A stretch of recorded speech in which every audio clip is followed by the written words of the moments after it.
to our curriculum dilemma presentation. We're going to go over a few things in our presentation. We're going to summarize what the dilemma is that we looked at as a group. Then we're going to look at consideration of relevant commonplaces, identification of some questions that arose as we were looking at this dilemma, establishment of some criteria, and then our final decision and rationale. I'm Deborah Leiden, and I looked at the first couple of slides where I talk about the summary of our dilemma and then some questions that came up with it. So our topic was, should American Sign Language count as a foreign language? Okay, so this was an interesting dilemma. So here's some background on it. I'm just going to read it to you if you want to go ahead and read along with me. Trinity North is a liberal arts college and has a history of a 2-year foreign language requirement for all students. The faculty of this liberal arts college maintain learning a foreign language is essential to being liberally educated and teaching key life skills such as patience and persistence. However, some staff members believe the foreign language course options are too limiting, and students should be provided with more options to fulfill this requirement, to be provided with more options to fulfill the requirement, eliminate the requirement, or reduce it. So the speech language pathology department specifically is at odds with the foreign language department, as they would like American Sign Language to count as a foreign language credit for all students. They argue that ASL introduces students to a new culture while showing acceptance of the hearing impaired community. The Foreign Languages Department is facing criticism to reduce and or eliminate the number of foreign language credits required and to allow another course, ASL, as a replacement to this requirement that is taught by another department. They hold firm that their current courses are the best option to provide students experiences with other cultures. A majority of students, however, welcome making changes to the foreign language curriculum. The College Curriculum Committee is tasked with finding a solution that addresses these concerns while also holding true to the traditions of the school.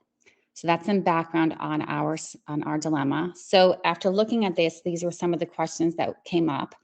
So how can the provost get her staff to a compromise position that satisfies both parties?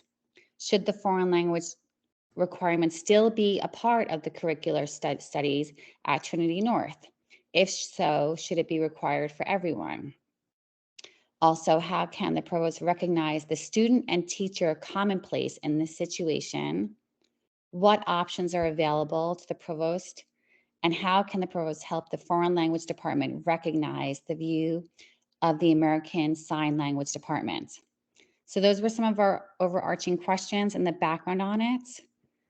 I'm going to now go over to some of our possible solutions that my other team members will take you through.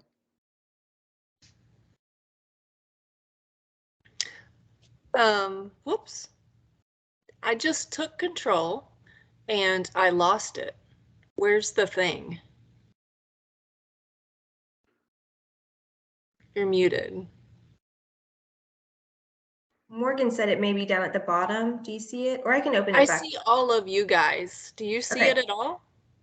Nope, but I just opened it back up. Awesome, thank you. Okay, maybe you can just move the slides ahead. No problem. Okay, there we go. Okay, so the first, in the first tradition that we have, the systematic perspective, it focuses on the college or the workforce readiness aspect of the curriculum. There's likely going to be a cost-benefit analysis completed to ensure it makes financial and logistical sense to include or anything or make any changes. In this case, the primary commonplace that we address with the systematic tradition, that's okay, is the subject matter. And so as the subject matter is the most important commonplace, we're saying that usually the systematic solution is to maintain the status quo. The course requirements as determined by the original curriculum were put in place to ensure that all students receive a well-rounded liberal arts education. And so removing the requirement from the curriculum detracts from that goal. So the solution would be to say students in all programs must continue to take the 4 semesters of foreign language through the foreign language department. And students in the ASL department would not be allowed to use their ASL course as a foreign language credit. So basically just saying, keep things as is, they're there for a reason. That would be the systematic answer to this situation, which of course doesn't do much for people. So if you want to move forward to the next one, we're going to look at the existentialist perspective. Of course, the existentialist perspective focuses on the individual learner, and personal choice is paramount for that. They'll see the addition of ASL to the list of foreign languages as widening the available options that lead learners to personal fulfillment. Obviously, the relevant commonplace here is going to be for the learner to fulfill their personal growth, their personal journey. The existentialist solution is to listen to that student survey. They did mention that that survey said that the overwhelming majority of students did want to make some changes to the foreign language requirement. Not all students have a desire or a need to learn a foreign language, and many consider ASL as a comparable foreign language or modern language. So the solution for them would be to allow any student the option to take 4 semesters in ASL as a fulfillment of their foreign language credit, and maybe even to go so far as to say that any student can petition to have those 4 courses be replaced by something that has more personal meaning for them. If foreign language is not right for them, maybe they'll take 4 semesters of gender studies or African American studies or something that is even more relevant for their personal choice. Okay, and the next one, we look at the radical perspective, and the radical perspective considers social justice above all, as it's inherently political. So we're focusing kind of on the greater good here. And they, of course, will see the addition of ASL to the list of approved foreign languages as a step towards equality and inclusion of people with disabilities or hearing impairment. So the relevant commonplaces here are going to be the context or the community in which the education occurs. So the radical solution is to consider that the inclusion of ASL as a foreign language helps to promote inclusivity of the disabled or hearing impaired populace. Further, it can be viewed as an opportunity to bring support and awareness of people with disabilities to the community as a whole. So the solution would be to allow any student the option to take 4 semesters in ASL as fulfillment to their foreign language requirement. But further, the college would add a service component to the ASL curriculum that requires students to either work with the hearing impaired or take part in an awareness or do something else to actually learn about the culture that's relevant for the people of the hearing impaired, so that it's not just learning a language, but it actually does go further into the culture, literature, and history, etc., like the other foreign languages would. So those are the 3. If you want to move on, Jace. Okay, and then next we'll be looking at the pragmatic perspective. So this perspective will focus on the immediate needs of the individual or the community, and they will view the approval of ASL as a foreign language or the elimination of foreign language credit on a case-by-case basis. They value the results and measure changes based on their impact on student lives. So the relevant commonplace for this would be the context. So looking at the community or the individual that's at question. The pragmatic solution is to view which commonplace is most impacted, which we said is context. And by eliminating the foreign language credit or allowing ASL to be considered a foreign language. In this regard, the teacher and learning commonplace will take precedence. So looking at those specifically. Students in professional programs such as engineering, computer science, and nursing should be able to reduce or eliminate the number of foreign language credits. And then students in the ASL department will be allowed to use their American Sign Language course as a foreign language credit. So just looking at what are the students studying and how does it relate to what goal they have to achieve. And then the next is the deliberative perspective, and deliberators will discuss the problem, weigh the pros and cons of incorporating ASL as a foreign language or eliminating the foreign language requirement, and then make a practical solution that will meet the needs of the school as a whole. They want an idealistic solution found pragmatically. And the commonplace that would be looked at is all of them, because with this perspective, they want to look at the big picture of all of the commonplaces. So deliberators will balance each commonplace to develop a solution to this issue. They will require both departments, students, and other relevant members to discuss issues and the culturally relevant impact of including ASL and language departments.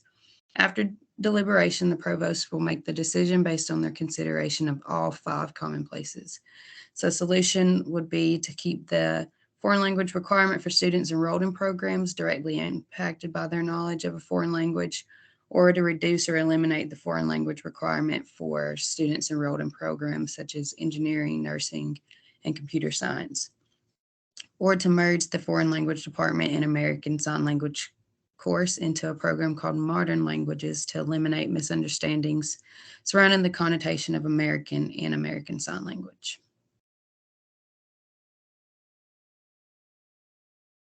So as a group, we looked at all of the different perspectives in this is our final decision and rationale.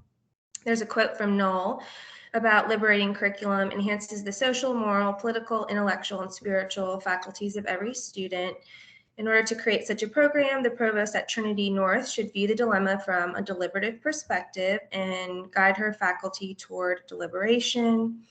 This solution addresses each commonplace as follows. So here we just kind of look at how would you think about each of the 5 commonplaces within this final decision. Her faculty, teachers consult with one another and address the other commonplaces during deliberation. Their voices are represented and heard. The learner is recognized as an individual with different educational needs and supports the arguments of the hearing impaired community. Subject matter is also recognized as essential and challenges the foreign language department to listen to the specialists in the speech language pathology department, because within subject matter, they note that no one specialist is in charge, so they should deliberate how their subject matter will become a usable curriculum. The unique context of the situation is addressed through deliberation. The provost and other programs recognize that Trinity is an outlier compared to other colleges. This solution addresses issues presented by the hearing impaired community and also recognizes the history and importance of the foreign language program. Curriculum making is also not in the shadows in this solution because after deliberation, the provost, acting as curriculum maker, decides in favor of changing the requirements to move towards the ideal liberal education intended for Trinity University. We just reiterate that the deliberative solution is not an easy one. There's no way to make everyone happy, but it does offer compromise, thought, voice, and addresses all 5 commonplaces. To quote Knoll, teaching is viewed as both an art and a science within a deliberative view, and teachers are expected to appreciate, indeed practice both. So that kind of summarizes our curriculum dilemma. Did you guys have any questions, comments? No, but I noticed we came in right at 13 minutes, 13 and a half minutes. So, woo. All right, so I'll stop presenting our slide, and if somebody from the next team wanted to go ahead and share theirs. All righty. So I believe you guys, I don't know, is the slideshow being shared to you all? Yeah, if you go to where it shows the toggles, there's an open share tray. Yep, we can see it now. That works as well.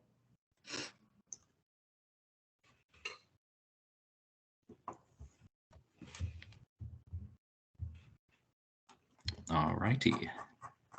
I guess I'll go ahead and begin. We are investigating a different curriculum dilemma. So we will answer all these same questions, just a different dilemma altogether. So give you a little summary of this dilemma we've investigated. So should we give a star running back a break or uphold the standards? Just a little context behind it. This is at Piney Woods High School, which is in Seattle, Washington, and this school enlists some of the wealthiest, well-prepared students in the entire country. Lately, though, they have been transitioning more towards the athletics. Another common relevant person here is Miss Seawright. She's a 15-year veteran English teacher. She's likely to teach her favorite dream job class next year with all honors British literature. That's coming up next year for her. We have the star athlete, Brian Axe. He's a running back. He's the team captain. He holds the team on his shoulders. This player earns at least 3 touchdowns per game. It's safe to assume without this player, the team would not be a championship caliber team. The team needs him, essentially. We have Coach Bubbers. He's the football coach. Coaches Brian Axe throughout the year. And Mrs. Moses is the principal at this school. The dilemma itself. Brian Axe is a star player, but however, he is not performing in the classroom. He has not been seen to even attempt the assignments. The teacher has, however, made contact with the coach, filling out their weekly student-athlete reports, but has gotten no response. Unfortunately, this failing grade Brian currently has is going to cause him not to play in the upcoming state championship game, which again, they need that player to win the game. Well, this has gone on with no response, so it's gotten to the point where the game's coming up, and Miss Seawright is forced to put a failing grade because he did not earn a passing score. That same day, both the coach and principal enter her office and state essentially that under no uncertain terms should Brian Axe fail the class. Don't worry, he's going to catch it up next year. However, Miss Seawright, the 15-year veteran teacher, holds herself on moral standards. She could care less about, and I'm using quotes, silly football games. So she's worried about the moral ethics of this. When she brings that idea up, the coach and the principal are furious. They make a snide comment saying, you know, maybe British literature is not the best course for you. Maybe we'll have to find someone else. Give me the grade report at the end of the day, slams the door, storms out. Well, obviously, Miss Seawright is crushed. She doesn't know what to do. She would like her dream job, but she also holds herself very highly on upholding her moral standards, and she also does not like disobeying authority. So that is the dilemma. So I guess we'll go on. So when looking at this dilemma, we considered all the common places. The teachers mainly were Miss Seawright and Coach Bubbers, assuming that Coach Bubber teaches as well, since most coaches in the high schools do. Miss Seawright is, of course, the teacher of the class that Brian is failing. She's the one that's assigned the papers that he has not completed, as well as Coach Bubbers is the one that sent out those weekly progress reports that Miss Seawright filled out and stated in there the concerns of him not turning in those papers. However, she never heard anything back. And then Miss Seawright is also the one that sent the email talking about how Brian will be failing this class, which would not allow him to play in the game. The learners are, of course, Brian Axe, who is the star football player, and also the other students in the British literature class. So we are worried about Brian failing. He needs a passing grade, but we also have to consider the other students in the class that already have passing grades because they've done the required work to get that passing grade. The subject matter, of course, is an honors section of British literature. This is an honors class, so students would have known before starting the class that since it's an honors, the curriculum in class would be more challenging and time demanding. This is an important class though for Brian because most likely he will probably want to go to college and continue with college football. And in this class, a lot of concepts will be taught that will help him write his papers while in college. The context, of course, though, is more than just passing or not passing Brian. It's also the effects on the school and the entire community. With the football team being undefeated, it's really brought the school together. All the students and staff are behind the football team and are becoming more of a community. And it's also increased school funding based on how the football team has been winning games. This community vibe also extends out to the entire community itself. The community that this school is in is rallying together and coming to the games and supporting the football team. With the curriculum making, the purpose behind the curriculum and the motion toward an ideal end is to prepare students for the next step after high school. And Brian's next step looks like it would probably be college and college football. So the ideal end of this goal to fix this dilemma would be to help Brian pass this class as well as continue to practice and play football. So all those 5 commonplaces really affect and should be considered when trying to come to a solution of this dilemma. Okay. So with this dilemma, there's questions that we need to respond to determine what we should do. So the first question is it morally right to pass the student without them mastering the standards of that class? The second question, is it morally right to give special treatment to athletes that other students who are not athletes will not receive that same treatment? Then is this special treatment fair to the community as a whole? Would this same treatment be given if the football team was not winning and they were having a losing season? And how would this affect Brian in the future if he does not pass this class?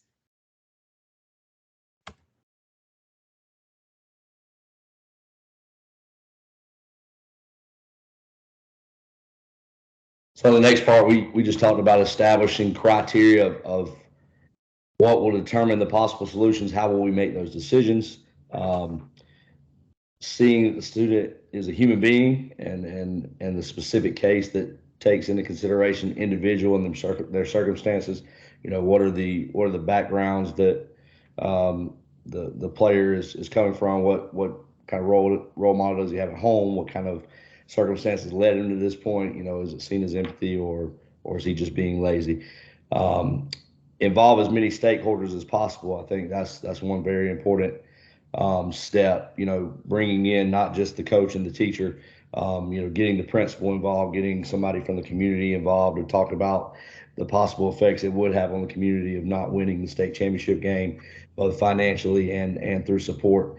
And then I think just considering, when you say stakeholders, the other players on the team who have worked several months to make it to this point and play for a state championship, which is of course a high honor.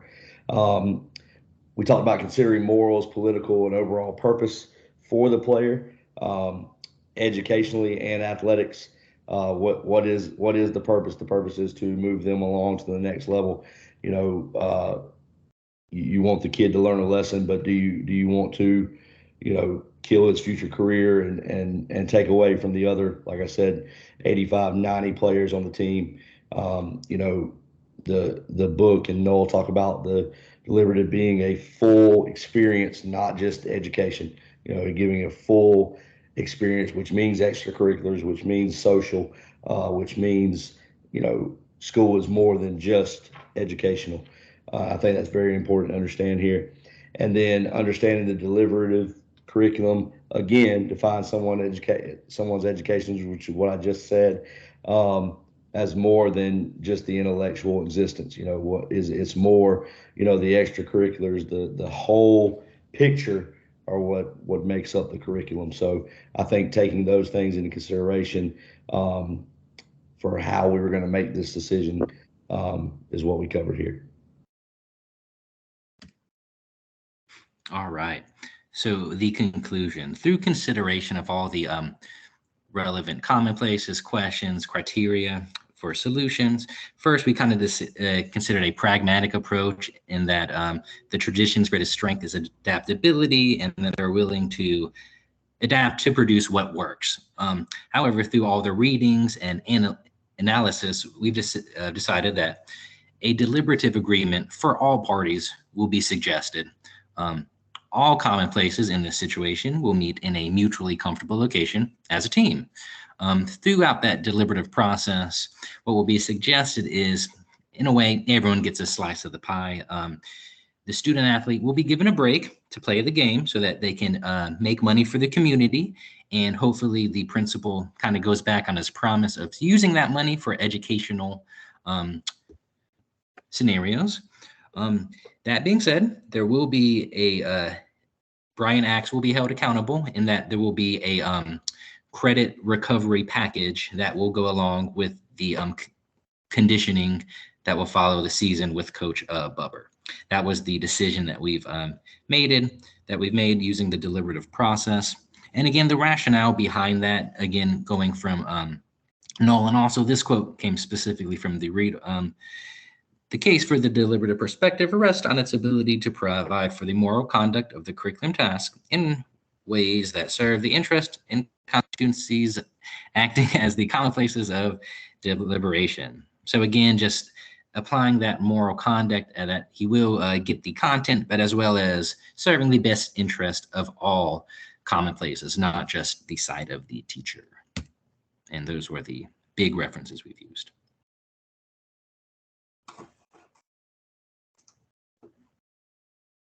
Any, I believe that is our presentation. Any big questions or concerns? You guys No, did I think that was great, awesome. guys. Thank you for walking us through that. I'm gonna quit Excellent. recording now, and we'll see if everyone can see the link in the chats.